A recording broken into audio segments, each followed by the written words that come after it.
डेव्हलपमेंटला कोणाचाच विरोध नाहीये,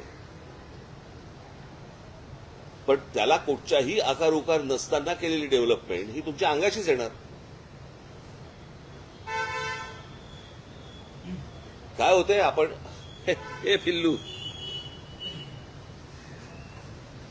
इकडे इकडे इकडे वरती काय झालं काय माईक एवढा आहेस तू काय झालं काय ह्याचं नाव रायनो काय राहू दे बोलताना सुरुवात केली म्हणजे इतके सगळे गंभीर विषय असताना तरी कबुतराचा विषय काल अजून एका पत्राचं खूप चर्चा होते.